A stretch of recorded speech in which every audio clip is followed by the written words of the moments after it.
Most welcome my student. कैसे हैं आप लोग? मस्त हैं और व्यस्त हैं? बेटा, जीवन में मस्त और व्यस्त ही रहना चाहिए, है कि नहीं? रो रो के जीवन ये खोना ना, जीना है तो हंस के जियो, है ना? जीवन रो रो के खोना नहीं है।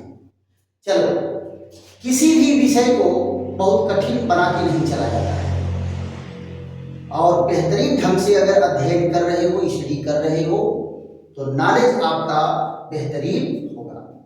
और आप जानते हो कि आज के समय में कोई भी मुकाम बनाने के लिए आपको बेहतर मेहनत करनी पड़ेगी।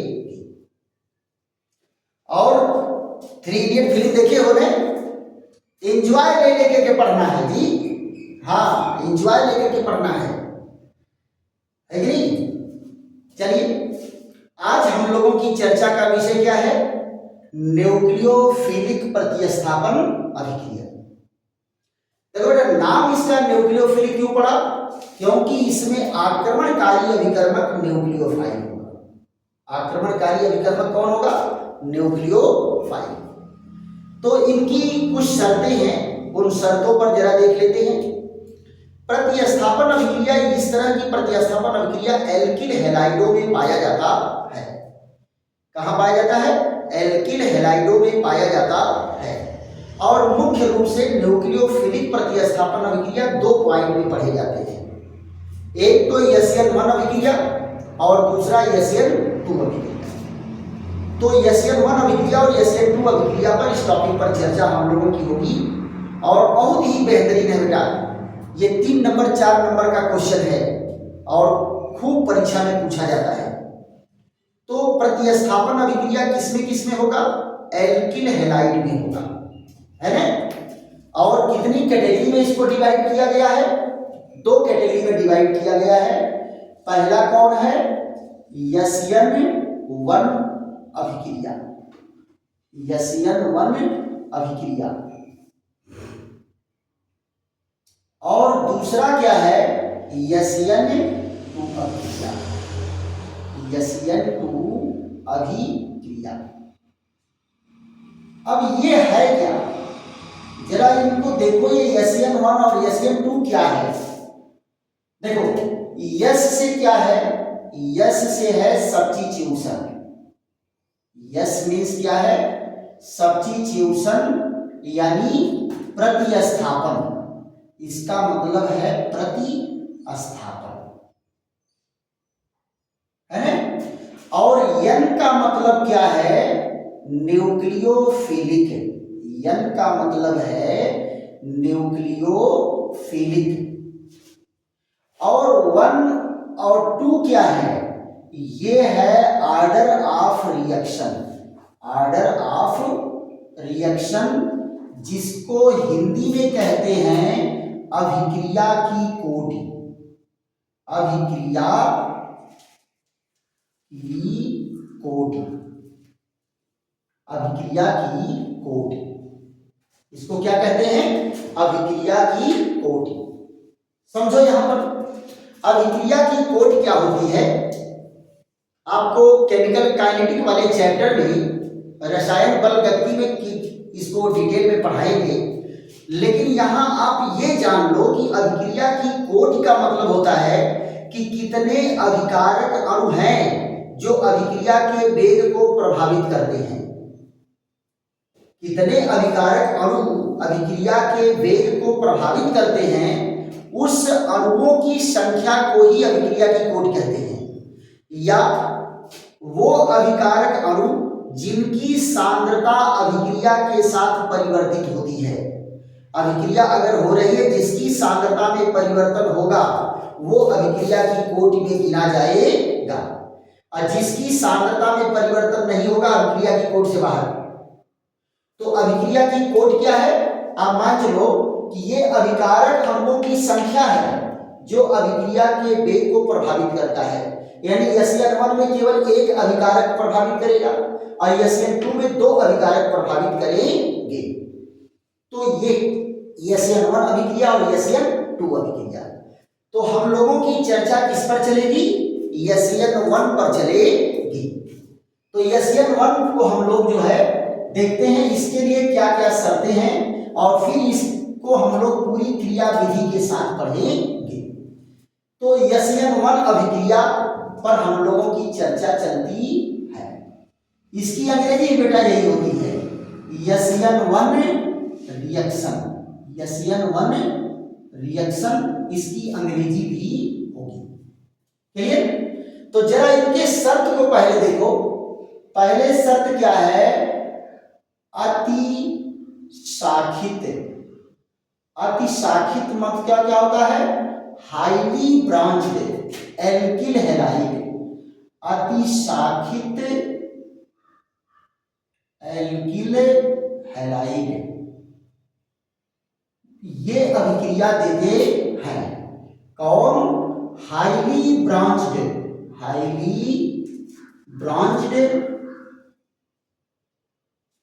Alkyl halide. Highly branched alkyl halide ये रिएक्शन देंगे। पहला शर्त ये है।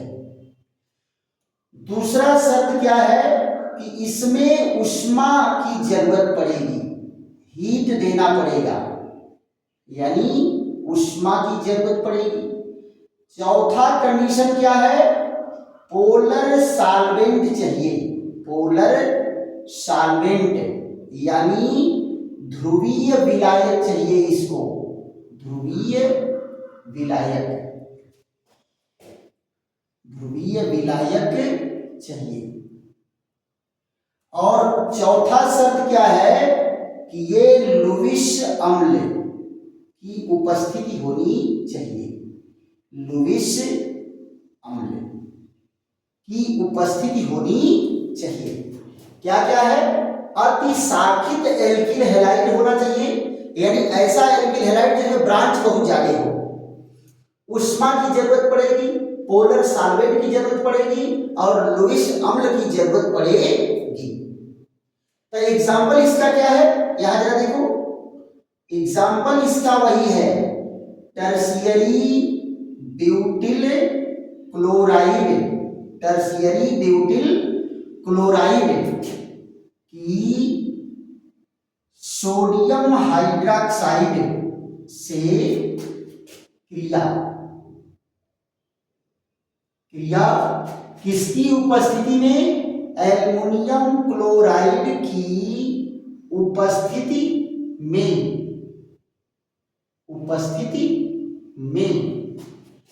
गर्म करते हैं। गर्म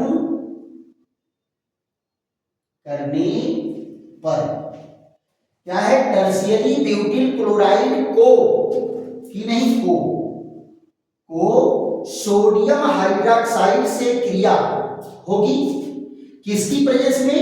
निर्जल एल्युमिनियम क्लोराइड की उपस्थिति में। और क्या करेंगे? गर्म करेंगे। इतने सारे कंडीशन हैं। हाईली ब्रांच्ड एल्किल हैलाइड को लुईस अम्ल की उपस्थिति में। लुईस अम्ल कौन? एल्युमिनियम क्लोराइड लिया है कि लुईस अम्ल है। लुईस अम्ल क्षार पर चर्चा हम लोगों की चलेगी और फर्स्ट ईयर में भी आप लोग पढ़े होंगे। तो ये कंडीशन जो है रहेगा तो बनेगा क्या? देखो इसका एग्जांपल आप लोगों को मैं दिया हूं। ये टर्शियरी ब्यूटिल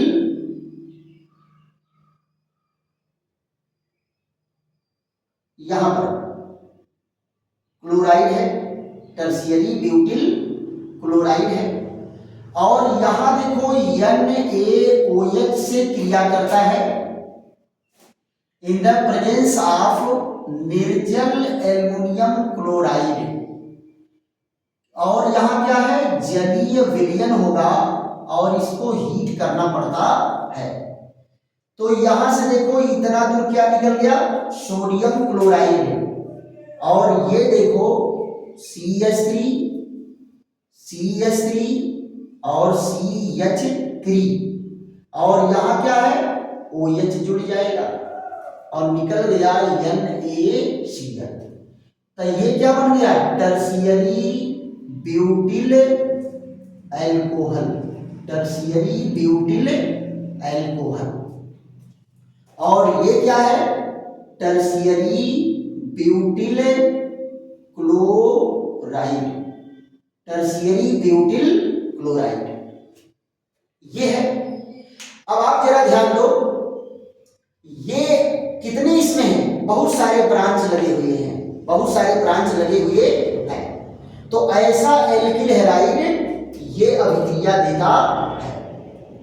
अब आप सोच रहे होंगे कि अभिक्रिया की कोटि कैसे कंफर्म हो रही है, तो इसकी क्रिया विधि हमें देखना पड़ेगा। तो इसकी क्रिया विधि पर चर्चा हम करेंगे। जरा इस कंडीशन को आप लोग नोट करें, स्क्रीनशॉट ले लीजिए, फिर उसके बाद हम क्रिया विधि पर चर्चा करते हैं।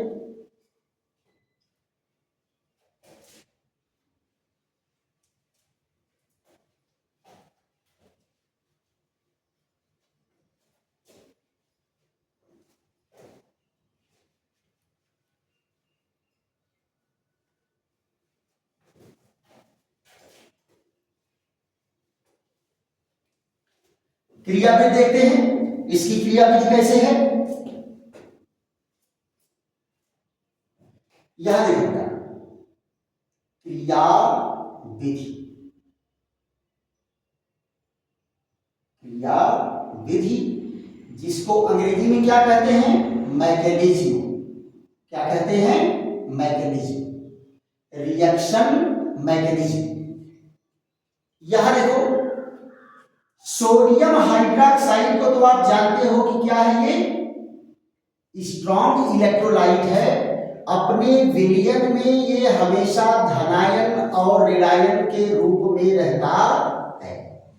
और ये जो बन के तैयार हुआ ये क्या है, न्यूक्लियोफाइल। क्या बन के तैयार हुआ, न्यूक्लियोफाइल, है ना। अब आप जरा देखो, इसका फर्स्ट स्टेप क्या होता है। फर्स्ट स्टेप ये CH3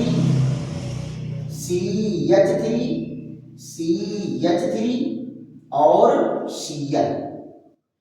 आप जानते हो कार्बन और क्लोरीन में क्लोरीन की विद्युत ऋणात्मकता बहुत ज्यादा होती है, तो क्लोरीन पर क्या होगा, थोड़ा सा ऋण आवेश होगा, और कार्बन पर क्या होगा, थोड़ा सा धन आवेश होगा। इसके संपर्क में पहले कौन आता है, एल्युमिनियम क्लोराइड।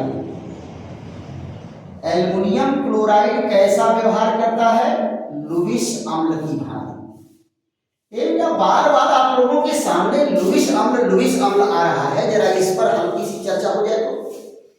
देखो बेटा, वो सारे के सारे कंपाउंड जो एक जोड़ा इलेक्ट्रॉन ग्रहण करने की क्षमता रखते हैं वो लुईस अम्ल कहलाते हैं।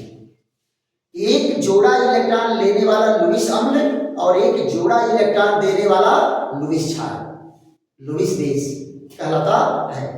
तो यहां जरा देखो, एल्युमिनियम से 3 ठो क्लोरीन लगे हैं, तीनों इलेक्ट्रॉन खींच रहे हैं, इसलिए एल्युमिनियम पर क्या आ जाएगा, partial positive charge, partial positive charge आ गया। दूसरी चीज, एल्युमिनियम के पास एक ऑर्बिटल, एल्युमिनियम के पास एक ऑर्बिटल खाली है एक जोड़ा इलेक्ट्रॉन ग्रहण करने के लिए। एल्युमिनियम किस आवर्त का है, तीसरे आवर्त का है, और इसके बाहरी कक्षा में 8 इलेक्ट्रॉन पूरा होना चाहिए अक्रिय गैस पानी के लिए। तो कितने इलेक्ट्रॉन है, 2 2 4 2 6, 6 तो है, अभी 2 इलेक्ट्रॉन के लिए जगह खाली है। तो ये करता क्या है, क्लोरीन से एक जोड़ा इलेक्ट्रॉन लेकर के, और जब क्लोरीन से इलेक्ट्रॉन लेगा तो क्लोरीन पर क्या जाएगा, धनावेश, और क्लोरीन न्यूट्रल होने के लिए यहां से इलेक्ट्रॉन ले लेता है। तो ये बन के क्या तैयार होता है, ये रचना बन के तैयार होती है कार्बोनियम आयन। और आपको कार्बोनियम आयन को पढ़ा करके आ रहे हैं कि कार्बोनियम आयन में कार्बन परमाणु का संकरण कैसा होता है, हाइब्रिडाइजेशन, sp2, और ये रचना कैसी बनती है, ट्राइगोनल प्लेनर रचना बनती है, ट्राइगोनल प्लेनर रचना बनती है। देखो बेटा, ये रिएक्शन क्या है, स्लो रिएक्शन है, यानी ये रिएक्शन धीमी गति से होता है। दूसरे स्टेप में जरा देखो तो, दूसरे स्टेप में क्या होता है, ये कार्बोनियम आयन पर आक्रमण करेगा कौन, न्यूक्लियोफाइल। कौन आक्रमण करेगा, न्यूक्लियोफाइल। और यहां न्यूक्लियोफाइल कौन है, OH समूह। कौन है, OH समूह। ये सोडियम हाइड्रोक्साइड का OH समूह न्यूक्लियोफाइल है। तो यहां देखो अटैक कौन किया, न्यूक्लियोफाइल। इसीलिए इस अभिक्रिया को भी क्या कहेंगे, न्यूक्लियोफिलिक प्रतिस्थापन अभिक्रिया कहेंगे। अब जरा देखो, ये कार्बोनियम आयन है कैसा का, ये ट्राइगोनल प्लेनर स्ट्रक्चर है। ऐसे जरा देखो, ये ट्राइगोनल प्लेनर स्ट्रक्चर है, ऐसे समतल रचना है, त्रिभुजाकार समतल रचना। बीच में धन है, बीच में क्या है, धन है। तो आप जरा बताओ, आने वाला आक्रमणकारी क्या करेगा, ऊपर से भी अटैक करेगा, नीचे से भी अटैक करेगा। इसकी प्रोबेबिलिटी क्या है, बराबर है। ऊपर से भी बराबर अटैक करेगा और नीचे से भी करेगा, है ना। तो आप जरा देखो, तो ये अटैक कैसे करेगा, ये अटैक ऊपर से भी करेगा और ये अटैक नीचे से भी करेगा। तो इनसे बनने वाला जो प्रोडक्ट होगा वो कैसे होगा, अगर ऊपर से अटैक किया तो इस तरह से बनेगा। ये देखो, ऊपर से अटैक किया तो ये प्रोडक्ट बना, और नीचे से अटैक किया तो यहां देखिए CH3 CH3 CH3, ये प्रोडक्ट बना। लेकिन ये रिएक्शन कैसा आएगा, फास्ट रिएक्शन है, इसका वेग बहुत तेज होता है, फास्ट रिएक्शन है। तीसरे स्टेप में जरा देख लो, तीसरे स्टेप में क्या होता है, ये जो निकला ये रिएजेंट और ये दोनों एक दूसरे से रिएक्शन करेंगे। तो सोडियम का धनायन क्या करता है, AlCl4 नेगेटिव से रिएक्शन करके क्या बना देता है, NaCl और AlCl3 अपने मूल रूप में आजाद हो जाता है। तो आप जरा बताओ, ये जैसे प्रयोग हुए थे उसी रूप में अलग हो गए, तो ये किसकी तरह व्यवहार कर रहे हैं, कैटलिस्ट की तरह। कैसा व्यवहार कर रहा है, उत्प्रेरक की तरह व्यवहार कर रहा है। यानी एल्युमिनियम क्लोराइड इस रिएक्शन में क्या है, उत्प्रेरक है, अभिक्रिया के वेग को बढ़ाने वाला है, उत्प्रेरक है। ये भी रिएक्शन कैसा है, फास्ट रिएक्शन। कैसा रिएक्शन है, फास्ट रिएक्शन। आप जरा ध्यान दो, अगर कोई प्रक्रिया या प्रोसेस कई पदों में हो रहा है तो अभिक्रिया के वेग को निर्धारित कौन करेगा, अभिक्रिया के वेग को कौन रेगुलेट करेगा, जरा बताओ।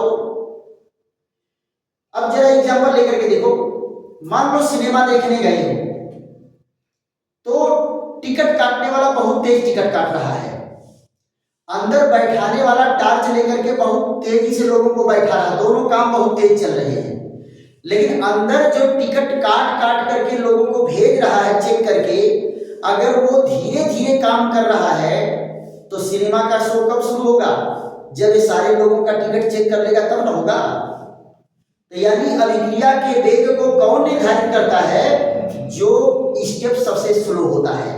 यानी अभिक्रिया के वेग से इन दोनों लोगों का कोई लेना देना नहीं, दोनों का कोई लेना देना नहीं। अभिक्रिया के वेग को कौन निर्धारित करेगा, केवल फर्स्ट स्टेप, क्योंकि स्लो यही है, स्लो यही है और यही सबसे फर्स्ट स्टेप जो है वेग को निर्धारित करेगा। अब जरा ध्यान दो, फर्स्ट स्टेप में ये अभिकारक है, ये उत्प्रेरक है। तो अभिकारक तो अकेले एल्किल हैलाइड हुआ ना, अभिकारक कौन हुआ, अकेले एल्किल हैलाइड। तो एक ही अभिकारक तो वेग को प्रभावित कर रहा है, और वेग को प्रभावित करने वाला अभिकारक ही क्या होता है, कोटि होता है, उसी को हम कोटि में गिनते हैं। तो आप जरा देखो यहां पर rate of reaction, rate of reaction यानी अभिक्रिया का वेग proportional to concentration of alkyl halide concentration of alkyl halide. किसके कंसंट्रेशन पर डिपेंड कर रहा है? ओनली एल्किल हैलाइड के कंसंट्रेशन पर, एक ही अभिकारक की सांद्रता पर। So order becomes 1। इसकी कोट क्या हो जाती है? 1। इसीलिए इसको SN1 अभिक्रिया कहते हैं। इसकी कोट क्या होगी? 1 होगी। ऑर्डर मींस क्या होता है बेटा? कोट। ये प्रथम कोट की अभिक्रिया है। इसमें बेटा आप सोच रहे होंगे कि हाई दो भूत की तरह से काहे बन गए हैं। देखो, ऊपर से अटैक किया तो ये रचना और नीचे से अटैक किया तो ये रचना, लेकिन दोनों कंपाउंड एक ही है। दोनों कंपाउंड क्या है? एक ही है। देखो बेटा, 3 मेथिल ग्रुप यहाँ है, 3 मेथिल ग्रुप यहाँ है, एक OH यहाँ, एक OH यहाँ, खाली उल्टा करके लिख दिया गया है। तो इसका नाम क्या है? वही है tertiary butyl alcohol. Tertiary butyl alcohol. ये मैं बनाया क्यों हूं? अभी मैं इसको समझा रहा हूं कि संयोगवश अगर मान लो ये तीनों अलग अलग हो जाए, तीनों एल्किल ग्रुप क्या हो जाए? अलग अलग हो जाए, तो ये रेसिमिक मिक्सचर बनकर प्राप्त होगा। ये प्रकाशिक समावयवी बनेगा और प्रकाशिक समावयवियों का रेसिमिक मिक्सचर प्राप्त होगा आपको। जरा देखते हैं, फट से स्क्रीनशॉट लीजिए इसका। तो ये मैकेनिक बेटा 3 नंबर पे पूछा जाता है और रिएक्शन और मैकेनिक दोनों मिलाकर के 4 नंबर का क्वेश्चन बनता है। तो मैकेनिज्म के लिए फट से इसका वो करिए, और इससे ज्यादा परीक्षा में कुछ नहीं देना है। चलिए अब बता देते हैं कि अगर तीनों एल्किल ग्रुप भिन्न भिन्न हो तो रेसिमिक मिक्सचर प्राप्त होता है।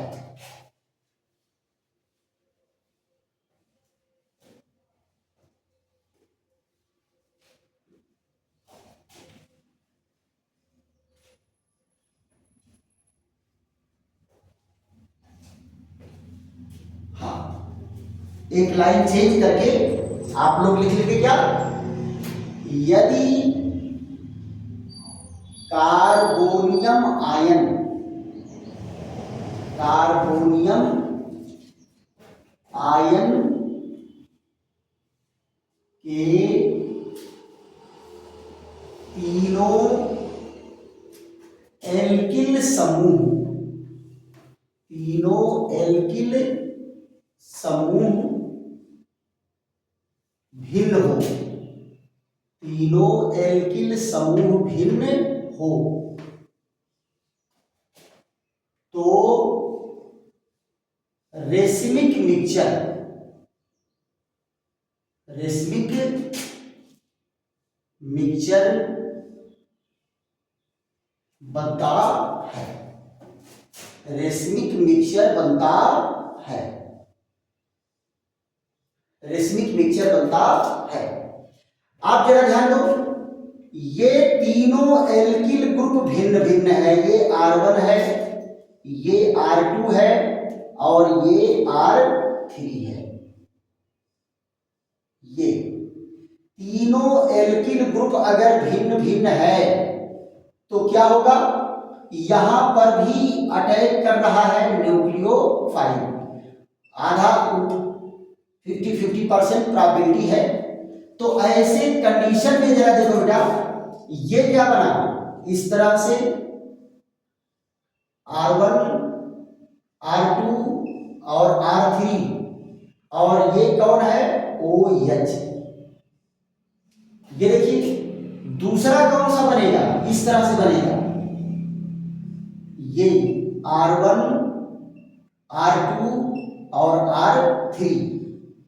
ये देखिए ये दोनों क्या बन गए? प्रकाशिक समावयवी बन गए। क्या बन गए? प्रकाशिक समावयवी। समावयवता वाले पढ़ाए बेटा, प्रकाशिक समावयवता। जब कार्बन परमाणु के चारों समूह भिन्न होते हैं तो ये क्या होता है? Chiral carbon. तो ये भी क्या है? Chiral carbon. और सममित रचना है, दर्पण प्रतिबिंब रचना है और अध्यारोपित रचना है। इसको उठा के इस पर रखोगे धकेगा नहीं। ये देखो लग रहा है ये दर्पण प्रतिबिंब, बीच में अगर दर्पण रख दो तो ये वस्तु है तो ये उसका प्रतिबिंब बन रहा है। तो ये क्या होगा? अगर ये डी फार्म है तो ये क्या होगा, एल फार्म होगा। क्या होगा, एल फार्म। अगर ये प्लस फार्म है तो ये क्या होगा, माइनस फार्म होगा, माइनस फार्म होगा। अगर ये डेक्स्ट्रो रोटेटरी है, ध्यान दो बेटा, डेक्स्ट्रो रोटेटरी है तो ये क्या होगा, लीवो रोटेटरी होगा, लीवो रोटेटरी होगा। ध्यान दो, ये दोनों बराबर बराबर बनेंगे, 50% ये बनेगा और 50% ये बनेगा। और जब किसी यौगिक के दोनों समावयवी 50-50% मात्रा में मिले हुए हों तो इसी मिश्रण को हम क्या कहते हैं, रेसमिक मिक्सचर कहते हैं। इसको क्या कहेंगे, रेसमिक मिक्सचर कहते हैं। तो तीनों एल्किल समूह अगर भिन्न होगा तो ये दो प्रकार के प्रोडक्ट बनेंगे। इसी चीज को समझाने के लिए उसके भी दो प्रोडक्ट आपको दिखाए थे, लेकिन वहां दोनों एक ही था और यहां दोनों अलग अलग हैं। क्लियर? तो ये रहा SN1 अभिक्रिया। अब इसी पर इसको विश्राम देते हैं और अगले वीडियो में हमारी आपकी चर्चा चलेगी SN2 अभिक्रिया पर। थैंक यू, धन्यवाद।